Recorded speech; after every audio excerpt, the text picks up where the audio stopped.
The other day had talked about some art making. Yeah.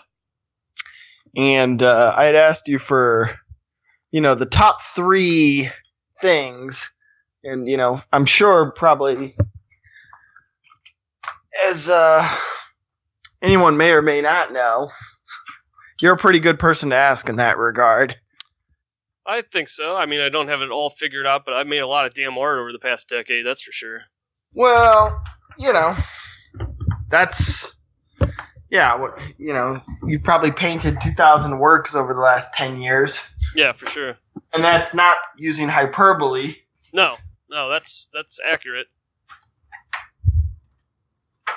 So I would say that makes you a pretty good person to ask. Sure. So, top 3, King. Top 3 bits of information or pieces of advice for aspiring artist. Okay.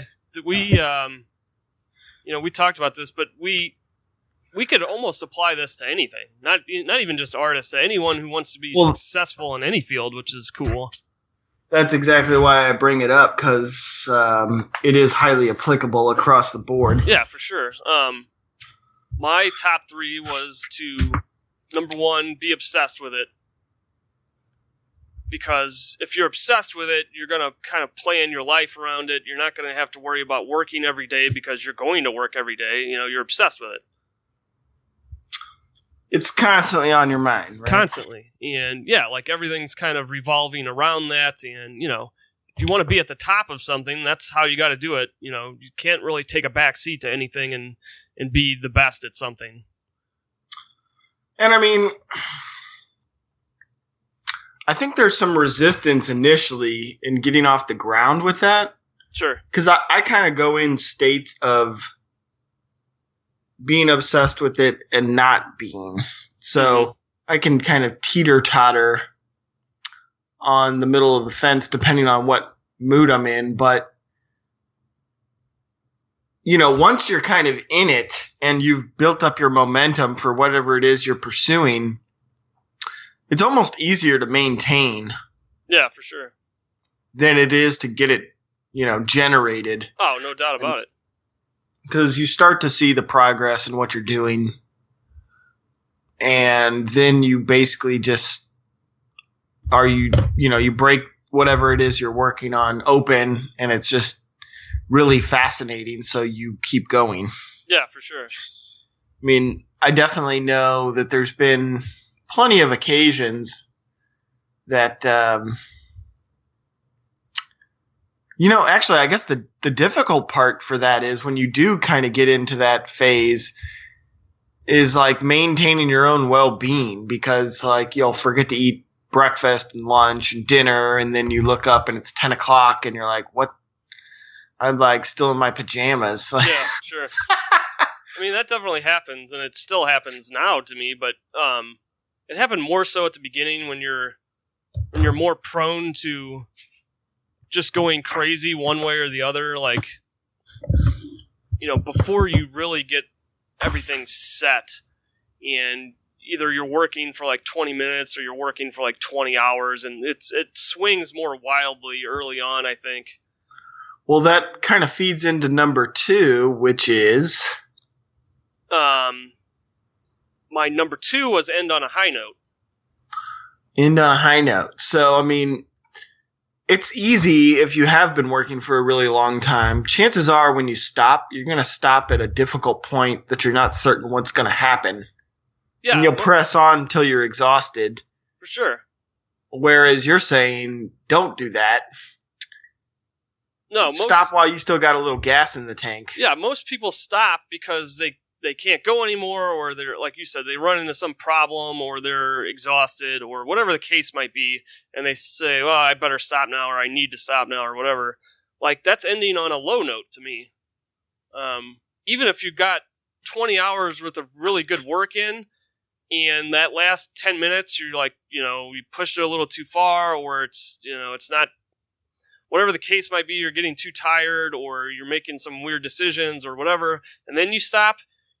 To me, that almost negates the 20 hours previous, because when you stop, the last thing you remember is it not going so well, or you messing something up, or you being super tired, or whatever the case is.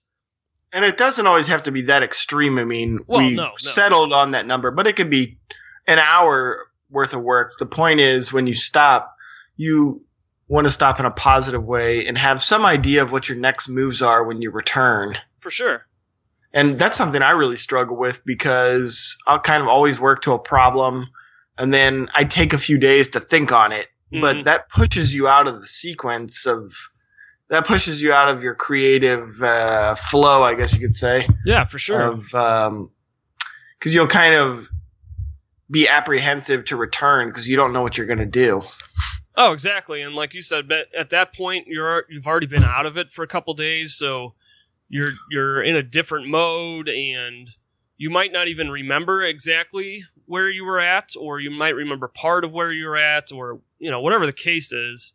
Like, well, it negates number one, which is the obsessive part, for sure. Which is equivalent to consistency in practical terms, but yeah, you're going to be doing it every day with every moment available to you. Yeah.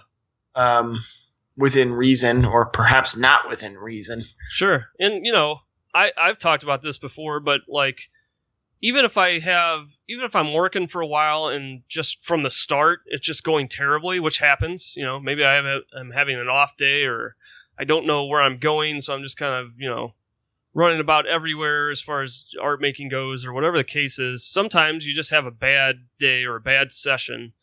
Like, if you just stop at some point and give into that, you're going to remember that the next time you sit down, you're going to be less excited to sit down because you're going to be thinking about the last session you had that was terrible, blah, blah, blah. So even if I have a bad day or a bad session, and I'm left with a piece of crap, I will paint over it white or black. So that even though I had a bad session and I don't feel good about that, I feel good about knowing the next time I sit down and I come in here, I have a blank slate and I'm ready to go. I don't have to do any prep. I don't have to look at this piece of crap that I've been working on. That's gone. I have a clean slate. So next time I go to sit down, things should be better. Yeah, tomorrow's a new day. For sure. So even if it goes wrong, you can still end on a good note. It's a very frustrating thing, but it's a constant. I mean, everybody's had that experience where you almost can't wait for, the next day to come around so you can get back to what you were doing. Yeah. You don't have the strength or the energy to do it right at that second, and you're in not in a great frame of mind, but you try and do some damage control, and then, you're kind of usually pretty anxious to get back in there and, try again, because if things didn't go well, it's irritating. Like, that drastically affects your life, if that is your life. Yeah, I mean, you want to right that wrong, as quickly as possible. Yeah, you don't want to let that linger over you. Like, you're itching to go back in there and get a win. But and then thirdly, my third was to do it for yourself. Because if you're trying to make art or do anything else for that matter, and you're not being selfish about it, you're not doing it to amuse yourself or because you love it, or whatever the case is, if you're doing it for anyone else, that's going to be nearly impossible to sustain in my mind. Like, especially as if we were speaking about art making, since that's what we do, like in the visual arts, if I'm doing all these paintings, day after day after day, and I'm doing them for shows or for other people's enjoyment or whatever, like if I have a show and nobody really comes, and that would really bum me out at that point, because the whole reason I'm doing this is for other people, to see and to like. And then I go back to the studio after the show, and it would be demoralizing. Like, it would suck. Yeah, it's not going to be enjoyable, but I mean, if you're doing it for yourself, you know that you made steps in your own art process. You made steps, artistic leaps over the course of a series of paintings or a series of music works or whatever it may be, regardless of whether or not anyone ever sees it or hears it. You're going to just be more resilient in the end. I mean, that is by far, probably one of the most frustrating things is you write a piece of music and, it's unlikely without considerable effort that you'll even ever hear it, much less anybody else. Because at the end, most people don't really care about fine arts in general in today's day and age. And yeah, if you're kind of connected to the positive impact as a whole, then you might be in trouble. Yeah, and like in your case as a composer, if you're writing music, for the people and for the audience and with the audience in mind and that sort of thing, like when you go to have a performance and nobody's there because nobody knows who you are, at least for some period of time, and you don't get that great reaction and that great feedback and you have to go back into a room alone and write more, like what are you writing for at that point? It's going to be incredibly frustrating. I'd go as far as to say that'd be a pretty devastating blow. Yeah, it could be. I mean, that sort of thing could put a less resilient artist down for sure, and that could be the end of it. Yeah, there may be no second concert. For sure. But if you're doing it for yourself and to make yourself happy, and you go to that concert and there's 3 people there, but you're hearing your music that you wanted to hear played to yourself, it almost doesn't matter in some ways. And if you're working in that way for yourself and you're enjoying it and you're happy with it, like eventually over a course of time, if you're putting it out there, other people will respond to that as well, because it'll be obvious that you love what you're doing and that you're pouring your whole self into it and all that kind of stuff. And I mean, I don't know that you necessarily came by this path naturally either, because wasn't it for like years you had carried around a book that we both admire, which is Art and Fear? Art and Fear. Yeah. Didn't you carry that book around for like years? For a couple of years. I don't think that book was ever more than about 10 feet away from me. Yeah. I had it in my car. I would take it into work. I had it here. It was always right next to me somewhere. And, anybody that's interested in anything regarding art, or even if not, you should probably get that book anyways. It's like $10. Yeah, it's a relatively small, cheap book. And, kind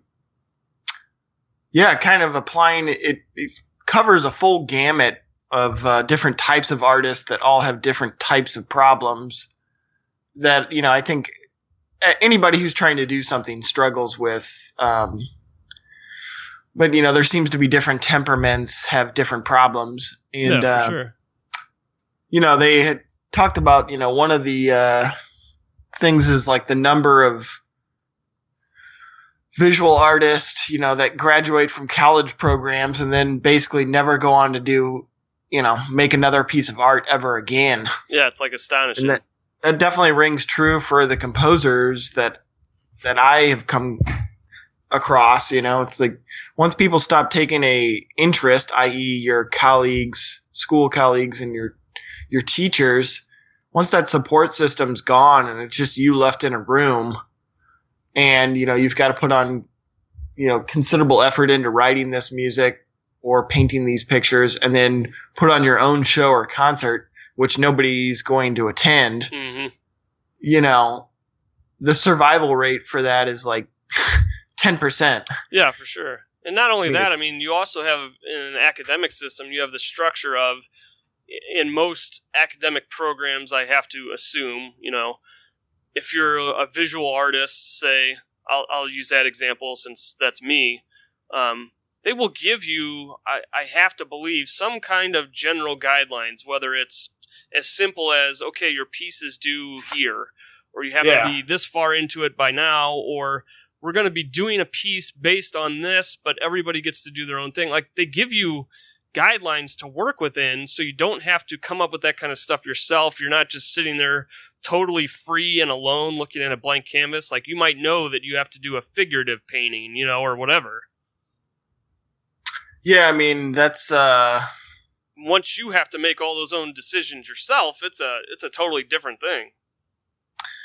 Yeah, there's always seems like some parameters, like, oh, we're going to write a piece for orchestra, but it's going to have, 3 soloists for kazoo, marimba, and, banjo. It's Sure. like, oh, well, it was going to be a cool piece until that happened. and then they might tell you that, and they might also tell you, okay, so we're going to do that, and then on this day we're going to have rehearsals, and then we're going to have a concert with all of our pieces on this day. So you have all this stuff already set up, already set out in front of you. You don't have to worry about, like, you can just make your piece, and you know that people are going to play it, and you know that people are going to hear it. But when you're out of school and it's just you writing, a piece in your apartment, like, what are you going to do with it at that point? Like, it's all you. And I mean, just the fact that you struggle with this stuff doesn't mean that you're not, a high level artist. I mean, oh God, no. Most people do struggle with this. Yeah, this is a normal thing. The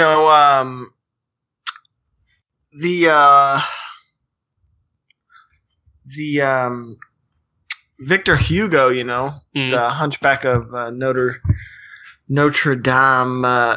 Apparently, he hid his clothes from himself, like he gave them to his assistant or whatever, so he'd be trapped in his house naked and he couldn't leave because he had this publishing date set that he had put this person off for 2 years, and he'd go out and socialize if he could. Yeah. So they just hid his clothes for 6 months. That's one of the better artistic stories I've ever heard, I think. I've never heard that before. So, it's just him walking around in the buck in his apartment, basically trapped. And apparently he wrote the book. So. Knowing he couldn't do anything really but write, so.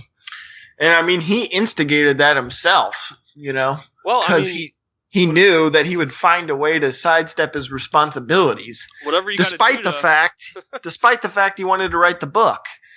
Well, wanting to do it and doing it are definitely different things, and whatever you have to do to get that done, hey, go for it. And I had kind of come across this on a personal note the other day. I sat down, and my work has been sporadic due to some other obligations, but I've kind of come to the conclusion that, one, it's always going to be something, no matter how busy you are, it's always going to be something, and you either decide this is important or it's not. Yeah, for sure. So that's something that I am hoping to instigate. And additionally, sit down and, I had asked you for these originally because I was in kind of a dire spot in my own music composition, and I just thought, I have no idea what the hell I'm doing. This is terrible. Just give up and do us all a favor. Right. I've been writing music for 20 years. And I'm still, it kind of shocked me that was still possible, that I was still having that kind of dialogue, because it's hard. Yeah, for sure.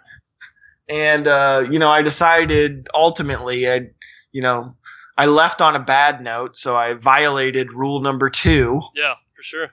I came back the next morning. I was in a terrible mood. I had listened to what I wrote, and I thought, okay, it's pretty good. Mm-hmm. I'm pleased with it, but where am I struggling? And, I had, this is a problem when you read too many Brahms scores. Yeah, that'll do it. You start this cross comparison thing, and you're in big trouble. Well, if I had to add a couple more rules, I mean, those 3 will get you through about anything, I think. But if you had to add a couple more rules, one of mine would definitely be no direct comparisons with, the greats. Mm-hmm. It's not a good idea. Like, I've told you this many times, like for a while in the early stages of my painting, like I couldn't go to the art museum because not only would it kind of demoralize me, and I'm like, I am so far from these guys, it's not even funny. It's going to take me 50 years to get there. So I had that feeling, but then also, when you're early on in your process and you don't really know what you're doing, you haven't really figured out your own voice and all those kind of things, like when you're directly exposing yourself to the greatest to ever do it, like in my case anyway, you would start to mimic them in a way that you don't want to do. And I mean, of course, you're going to take on somebody else's identity at some point. Well, sure. As kind of a model, but no doubt. And that's fine. I mean, that'll kind of work itself out over time, but for sure. That's assuming you don't say, oh man, compared to Rubens, I have no idea what I'm doing. Compared to Brahms, I have no idea what I'm doing, and quit. That, or you don't want to. I don't think we were ever in any danger of this, but you don't want to like be content with being a second-rate Brahms and just trying to copy what Brahms did and just be worse at it. There's a lot of composers we've never heard of who have done that. Very talented composers, some of them. Extremely. Very smart, very talented, and they were content to be second-rate Brahms for all intents and purposes, Yeah, I mean, it's hard to say what the mindset there was. They probably did not consider themselves in that way.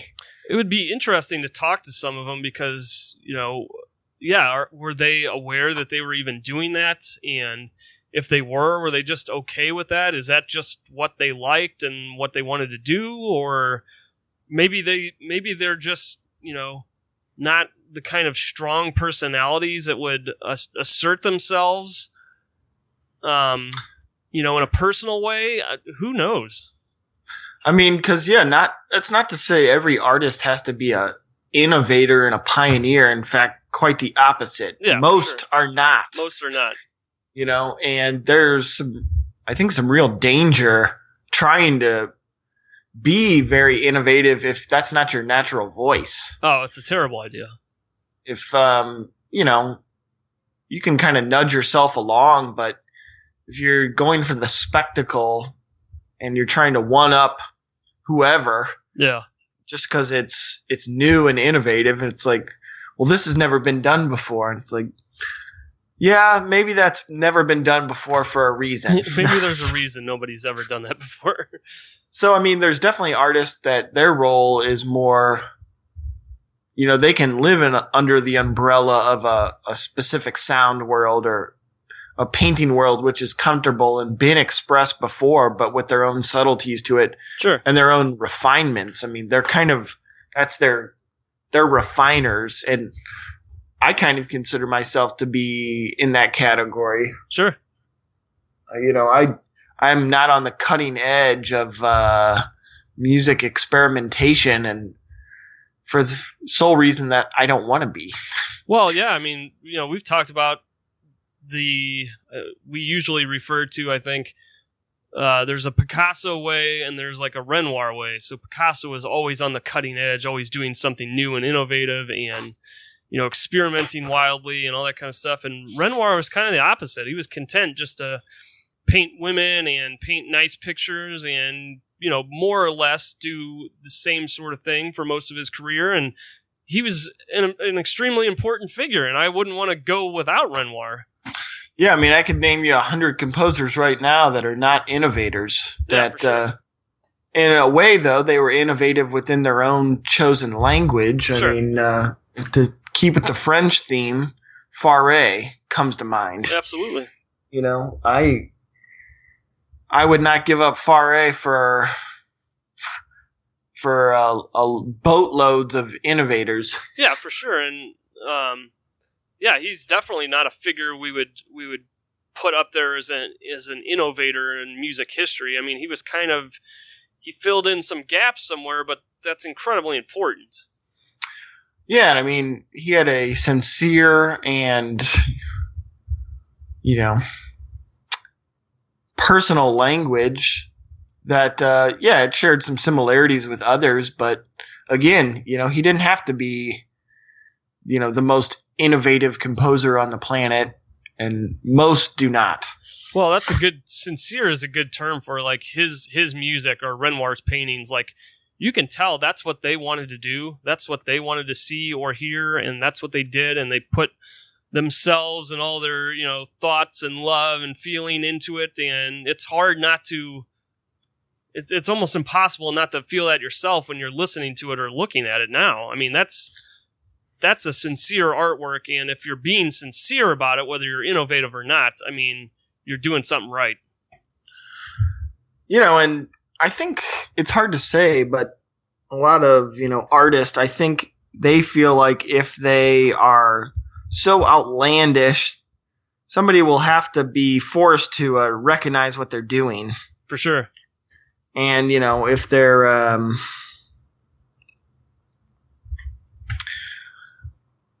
the more out there they are, that, they'll be deemed more important, or, we have talked about this seems like in the 20th and 21st century, everything's got to be this huge, dark, significant thing, artwork, or it's not important. It's like, it's such a bullshit way to look at things. Oh, yeah, definitely. It's like, it's totally reasonable, and people used to just write music because it was enjoyable and to listen to, and paintings because they were beautiful to look at, and that's still very viable thing to do. Oh, yeah, no doubt about it. But it's not a very popular thing to do, I don't think. No, I mean, and that's part of the reason why I love, people very often seem confused by my love of children's art, but that's one of the main reasons why I love it, because kids don't have these big, pretentious, dark thoughts. They don't have ideas to change the world when they sit down with a crayon in their hand. They're just enjoying the process of making art, and in looking at that, I get great enjoyment out of that. There's no bullshit to it. Yeah, it'd be great if we could all hold on to a piece of that, and, certainly the ambition to have yourself known and have your work admired is almost anti that, and True. It has an effect. So yeah, how do you maintain your, childlike character and your inquisitive, artistic nature, and still traverse that world? It's not such an easy thing to do, which is why a lot of artists don't even play the game. Like, sure. Why they might not even put their work out there. Well, it kind of wraps up in the number 3, do it for yourself. And if I've done many pieces of artwork with crayons and, completely unpretentious materials, and just done it to amuse myself or whatever the case is. And I think that's been some of my best work. And if you do that for yourself and you make that with yourself in mind and all that, and then you just put it out there, there's other people that will enjoy that. It's just a matter of reaching them.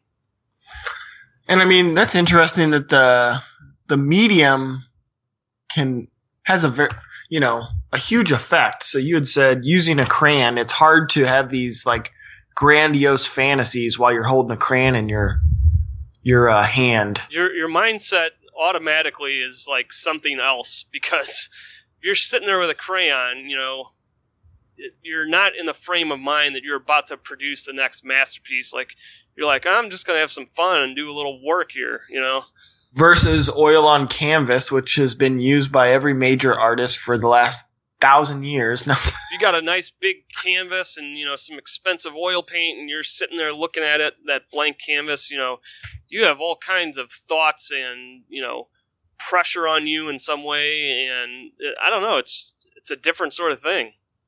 It's kind of like stepping into the arena with the symphony or the string quartet. I mean, those ensembles have a illustrious history.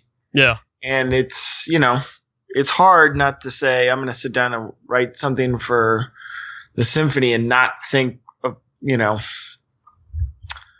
Brahms for something like that. Yeah, you're going to think, grandly, automatically in some ways. And I mean, that again would violate rule number 4, which is, don't do direct comparison with the greats. But at the same time, I think it is possible to say, I love, thinking about orchestral sounds, and to try and hold on to that idea like you are holding a crayon, because that's what's so enjoyable about the orchestra is like the whole color palette is there, and you can do, it's limitless. For sure. And which is what makes it so exciting. No doubt about it. And, I think there's definitely different, you had mentioned for people in school, someone setting up parameters and saying, okay, we're going to work within these parameters. These, some composers or artists, that helps focus them. Yeah. I'm not really a big fan of that. So. Oh, I'm not either. I don't like, I don't do well with parameters. Yeah. Generally speaking, I like to feel very open and as soon as I feel like there's a wall there, it bothers me, even if in some way it does focus. But so I guess, no matter what we say, there's as many different types of artists as there are people, and some like, rigid parameters and some don't. Yeah. And, some work quickly and some don't. Some, there's so many different approaches and they're all valid. And, that's kind of, I had said one of the things I'm struggling with is, the counterpoint, and that's, multiple lines going on at once. A lot of interesting things kind of swirling around the orchestra for non-musicians. Mm. So it's very dense in its ideas, I guess you could say. Sure. And, I thought, well, why am I so inclined to want to have, counterpoint? And just take the path of least resistance for a while. And it's not to say that you shouldn't push yourself, but you as an artist have to know when that is. Oh, yeah. And for sure. when is it okay for you to try and stretch just a little bit further? For sure. And because if you put up too much demands, which I'm known to do this, if the demands are too high, then you'll suffocate yourself, basically. Well, we like the term, and we've used it many times, that, grab some low-hanging fruit. Mm-hmm. You do that for a while and build good habits and finish some pieces, and, then you could gradually start, expanding what you're doing and working on things that, maybe haven't gone as planned or whatever the case is, but grab some low-hanging fruit.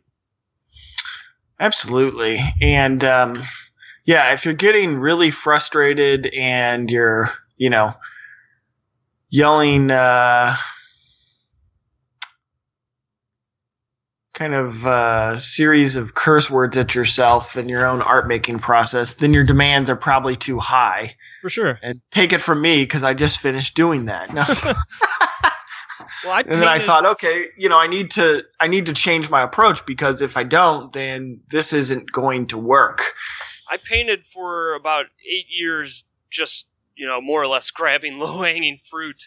And when I look back on it, I had scattered stuff and all different styles and all different kinds of, ideas and that kind of stuff. And then, a couple years back, I kind of looked at what I had done and took a broad overview. And I'm like, what's interesting is I've done almost no landscapes over the course of 8 years. And, at that point, after 8 years of building up good working habits and finishing pieces and all that kind of stuff, I was able to kind of pinpoint a weakness of mine that I perceived and say, okay, I'm gonna try and do some landscapes here. And I think it was 2015, I ended up doing a whole bunch of landscapes. Like, I did almost nothing but landscapes for a year and kind of filled that gap that I had, because I was able to take a step back and look at it like that.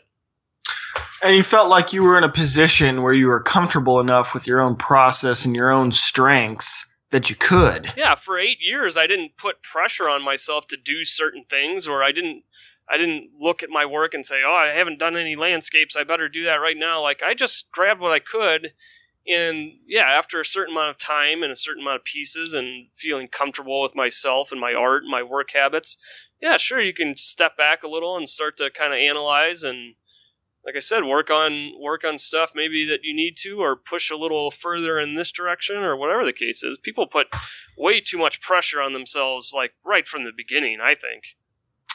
I'm certainly guilty of that. Mm-hmm. And I mean, for those listening, it's knowing you as I do, and just to give other people a window into that, it's not as though you weren't fighting tooth and nail on every single work that you produced, trying to, you weren't necessarily sitting back idly and just saying, oh, whatever. Right. I mean, it was low-hanging fruit in a sense, yes, but that doesn't mean that you weren't putting everything you had into it. Oh, it was incredibly difficult, even getting low-hanging fruit, Mm-hmm. I mean, I told you, I'm sure, and I used to tell other people that for a couple of years, I would say, like maybe like 3 years or so, like painting sucked. I didn't really enjoy it, to be honest with you. I enjoyed finishing pieces and knowing I was building my catalog and my skills and that sort of thing, but the act of like getting in there and making art, it was like work for me. But I think part of that comes from, you didn't start painting until what? I was 23. Early 20s? 23, yeah. And from before that, it was music background. And it's hard to start things as an adult because you know the difference between what's good and what's terrible. That's true. And, I mean, if anybody's ever heard, even somebody that has fine musical ability,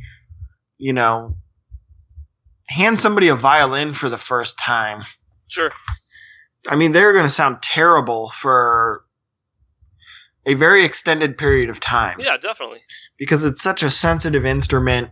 You move your finger half a centimeter and it's wrong. Yeah. And it's very difficult to want to keep with that. And I mean, you experience the same thing on a visual standpoint, that you had, looked at enough artists at that time, had decided you were going to make that transition, and at that point what sounds good and what doesn't, what looks good and what doesn't. Mm-hmm. And although it was probably exciting because you were on your journey and making everything was, anything you did with a paintbrush at that point was going to be growing your skill set. Yeah, for sure. But at the same time, the end result probably irritated you more than anything. Yeah, I would not say art making for a long time was especially fun. Like I said, I enjoyed finishing pieces and, accomplishing something and all that kind of stuff. But the process itself, I took little joy in for a long time just because I had no idea what I was doing. Now, after a decade of producing thousands of pieces and, messing up in every way that I possibly can mess up, at least that's how I feel. I always find some new way, but, I'm at the point where I not only do I like finishing pieces still and building up the catalog still, but I enjoy working now, which is pretty awesome. I mean, it just took a long time to get there. And, I think this kind of goes over back to rule one, the obsessing over it. Mm. And this is something that always blows my mind to think about. And, I guess I wasn't there historically speaking, but Bruckner, Anton Bruckner, probably one of the greatest symphonists who ever lived, he finished Symphony 8, which anybody who knows that work, it's about as monumental as you can get. Maybe the biggest, most epic piece of classical music ever written. It took him years, and I mean, imagine just running like a never-ending triathlon for years, or something to that effect. Sure. I mean, he must have been exhausted when he finished that, and the relief of it being done must have been, I can't even imagine, because I've never worked on anything even remotely close to that scale. It's like one of the crowning achievements of Western, art. Absolutely. What is really interesting, though, is the next day he starts number 9. He finishes it, goes to sleep, and wakes up and starts Symphony number 9. And I mean, this isn't, I've read, and I think we both read, historical accounts of that. Yeah, for sure. This isn't us just shooting from the hip. He got up the next day and starts number 9. He's an old man. He just finished this monumental work, that just drained the life out of him, and he didn't even waste a day. No. He didn't say, all right, well, I worked pretty damn hard for the last several years. I'm going to take a week off. Nope. Back in there, starting number 9. Starting number 9, which remains unfinished, but probably could have been just as big. Like, he didn't shrink his ambitions at all. He didn't. If anything, they got bigger. Take a breather or relax and have fun. Like, he went right after it. Yeah, I mean, those were really the only kind of works that he wrote. Yeah. But, big, very serious, life-altering journeys in music. Yeah. But, and that, just goes back into that obsessing over it. I mean, he was probably eager to get started. I'm sure he would have had ideas, if you're a musician of that caliber, you have new ideas coming in every day. Oh, yeah, for sure. And, things that he had to ignore, which to complete Symphony 8, because they didn't have a place in Symphony 8.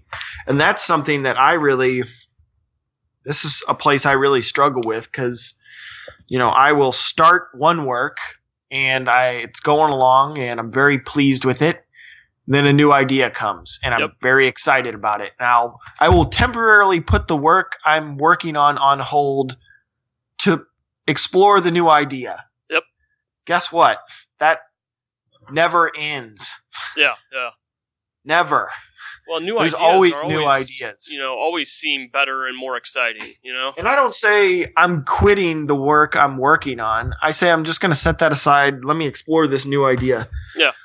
I mean, I guess that's a good problem to have. I know composers that aren't like that, and doesn't mean it's better or worse, but it's different. Yeah. Some composers I know, they get one idea and they hold on to that thing for dear life. Mm-hmm. And that's fine, it's all about the end result. Well, yeah. I tend to get a lot of ideas, and that's something I need to develop, is the power to say no.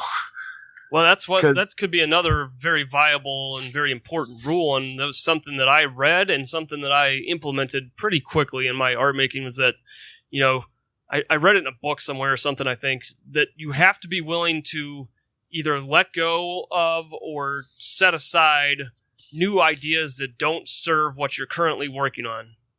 Mm-hmm. And that's very hard to do because, like we've talked about, like, a new idea is always going to seem more exciting and in some ways better. And you're going to, if you get a good idea, you want to chase it. That's just natural. But if it doesn't have anything to do with what you're working on, it's just going to distract you from completing what you're working on. It's like every day of my life. Yeah. I mean, it happened to me for a long time. Like, I'm like, oh, this part of the painting, is really awesome, and I want to push it that way. But it's like, okay, that little piece, that little section has nothing to do with this work as a whole, and you need to get rid of that and make it work with what you have here. And maybe next time you can explore that path a little more fully. Yeah, I mean, I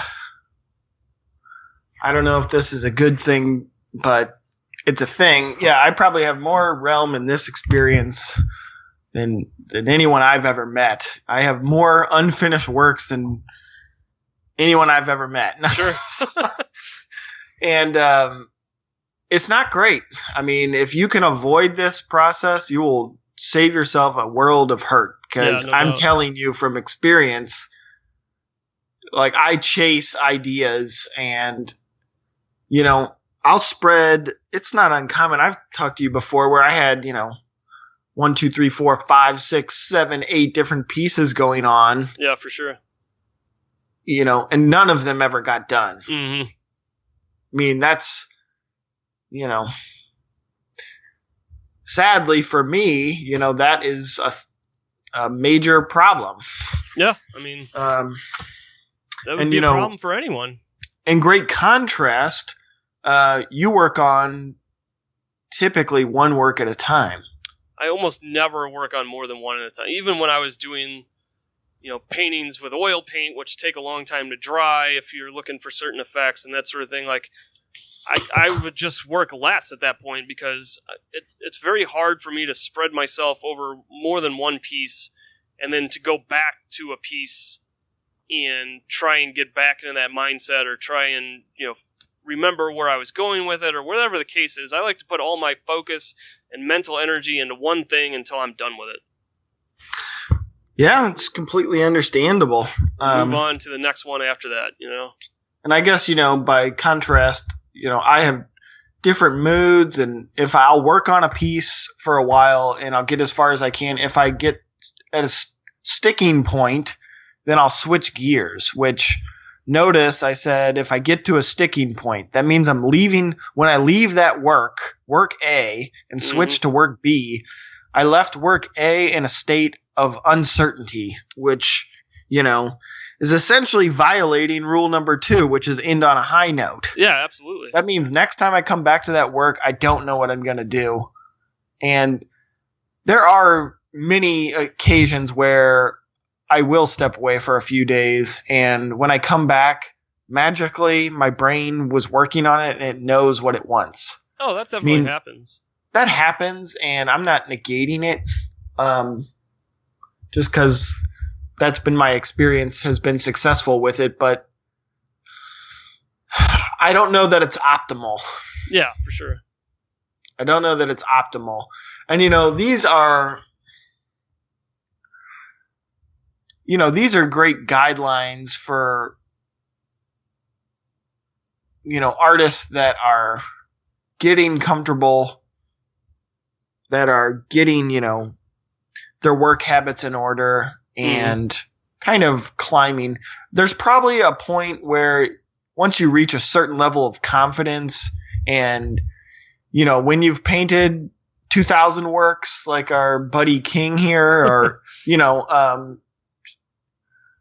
you've written a lot of pieces, you'll have your own things, and you certainly don't need us to tell you what to do. Yeah, for sure. You've got your own working habits, and you know what those are, probably consciously, and you exploit them. Yeah. But, I think in general, I know Beethoven was known to work on several pieces at once. Guess what? If Beethoven wants to work on several pieces at once, it obviously worked out for him. Well, that's the thing. I mean, it's all about results, and if it's working for you, go with it until it doesn't. Yeah, but if you are, let's say, less confident than Beethoven. Less confident, less skilled, maybe, than Beethoven. AKA 99.9% of people. Yeah, everyone that came after Beethoven, essentially. I think, most people can consider the 5 things we've given out here as, at the very least, great advice. For sure. Even if they don't follow them to a T. And I mean, again, if you've got that worked out for yourself, most people could probably look at this and say, yeah, for most people, that's probably going to be pretty good. Yeah. Pretty good starting point. Definitely. And so, yeah, I think that's, to kind of recap it all. And, the top 3 apparently has turned into a top 5. Well, the top 3, I think, are by far the most important. The last 2 that we kind of added on are definitely good things, but those are just kind of supplemental. I think if you can follow those top 3, you can pretty much get to where you want to be. Absolutely. So, obsess over it. If this is on your mind all day, every day, you're going to find a way. Yeah, no doubt. No matter what's going on in your life, like you said, there's always something. There's always something with work or your personal life, or. And it's very easy to bullshit yourself too. I mean, I have been known to do that. I'm moving,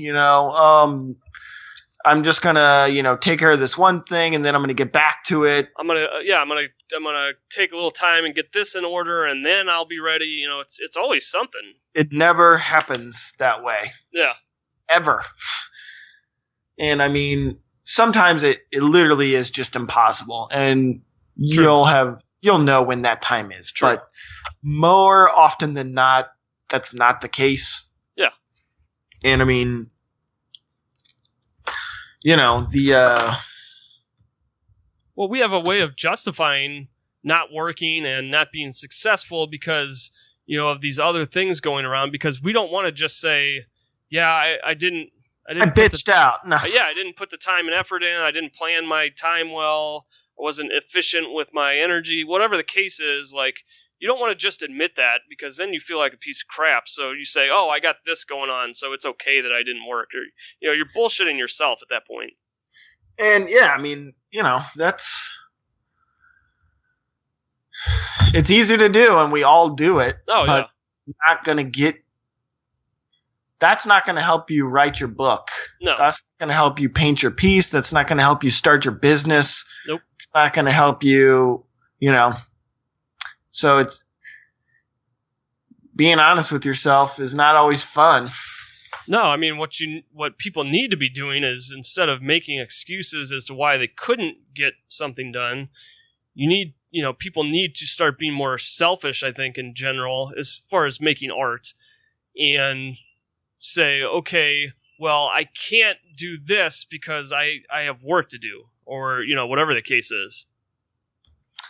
Yeah, I mean, instead of saying I couldn't make art because I had to meet my friends for dinner, maybe once in a while you have to say, I can't go to dinner because I'm working on a piece, Mm-hmm. I mean, it's not healthy to go too far in either direction, I don't think, but, if you're skewing more towards things that set your life up to do what you want to do, whether it's start a business or make art, then that's probably going to be the thing that's most successful.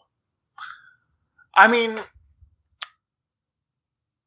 it doesn't, like you said, it doesn't necessarily have to be black and white like that, yeah. But, there's times where your weekends come around and you think, okay, well, I've painted, 3 pieces this week, and I'm pretty pleased with the direction that those went.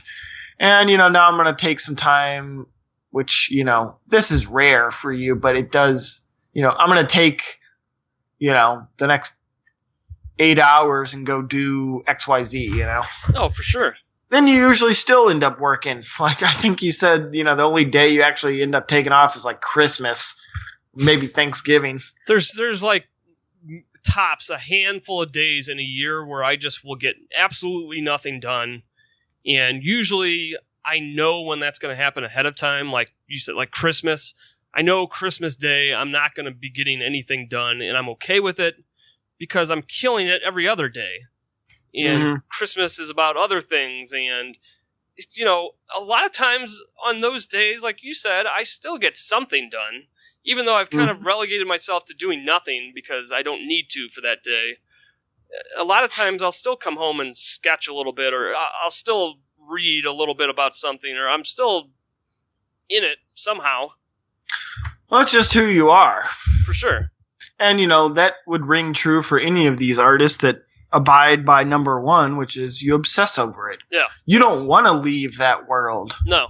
You'd stay there every day of every minute if you could, but one, you'd be exhausted and you'd probably drop dead in a week. Yeah, sure. But, and probably wouldn't be able to function in regular society. Though you wouldn't care. Though, true, that's not a top concern of mine. Or, of most people. Like, if somebody said, hey, you can do your passion all day, every day, but you got to do it for, 16 hours a day, and then you can sleep 8. Yeah. I would say, where do I sign? Yeah, absolutely. That sounds like the greatest thing ever. Can I cut myself and sign that in blood? Yeah, seriously. So I'm serious? And, I mean, it's okay if you're not that. Yeah. Not every artist has to be like that way. No. It's entirely reasonable that you want to do something on a smaller scale and for yourself just because it's enjoyable for you. It's a favorite pastime. We had mentioned Winston Churchill in a previous podcast. So there's different approaches for different people, but for sure. Most of this would be applicable to, very serious artists that are working on their discipline day in and day out. Yeah, no doubt about it. And if you're not that way in art, maybe you, as we said, these are applicable across the board for other areas. So, well, with that said, should probably get to work. This podcast is over.